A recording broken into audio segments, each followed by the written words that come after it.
Okay, friends, what are we doing today?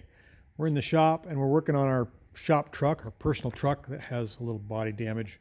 Had this for a long time. This 1988 Chevrolet S10. We did a little paint job on it this summertime.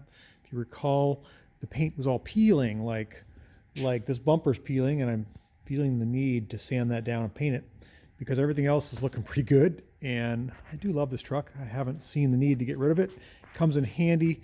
I put some fancy wheels on it, some Cragars, 6.5 or 7s in the front, can't remember, and then 10s in the back. And they look ridiculous, I know. They poke out quite a bit, but I love Cragars. I think they're really cool. They're I don't know, back to my childhood. Remember all the teenagers putting Cragars on their rides, and they just look so good. However, this truck sits out a lot. Well, I don't have any storage for it, so I'm afraid these things are going to rust, and they're in beautiful shape. So what's a guy to do? He buys some slots that can't rust. So I picked these up on Facebook Marketplace last night. They're 7 inches wide. They were completely filthy.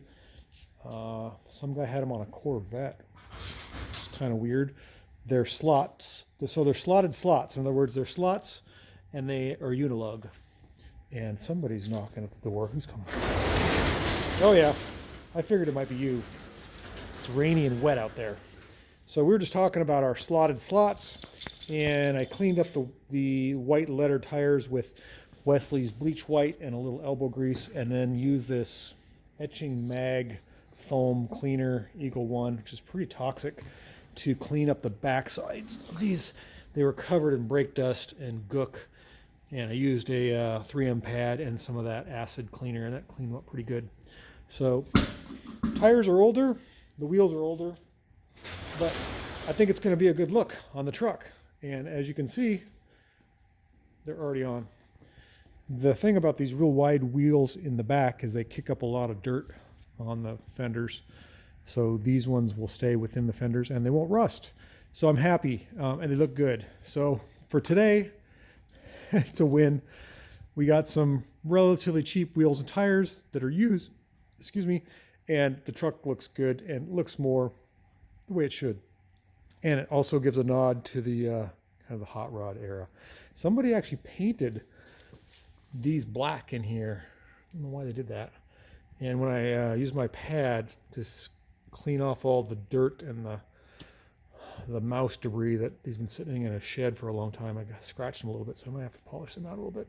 But they're polishable. There's no clear coat on there, and I think they look really good. It suits the truck better having non-staggered wheels, 7-inch round, so I can rotate them, and they got good tread, and we're good to go. And you'll notice that I took an airbrush and I airbrushed the scratches that were really deep. I'm going to polish this outside when it stops raining and see if I can make that look a little better, just from 20 feet or so. So this truck has come a long ways, and we're still playing around with it, aren't we, Stella? You're on your little bed. Stella, everyone in YouTube land is watching you lick yourself. That's not a good look. That's not a good look. There. Can you say hi? All right, so we're going to get back to working on cars and trucks, and just thought I'd shout out. I no longer have to worry about somebody stealing my fancy old Cragars or them rusting away. The slots I don't care so much about.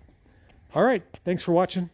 Thanks for checking into my channel, and Stella's going to go back to doing what she does best.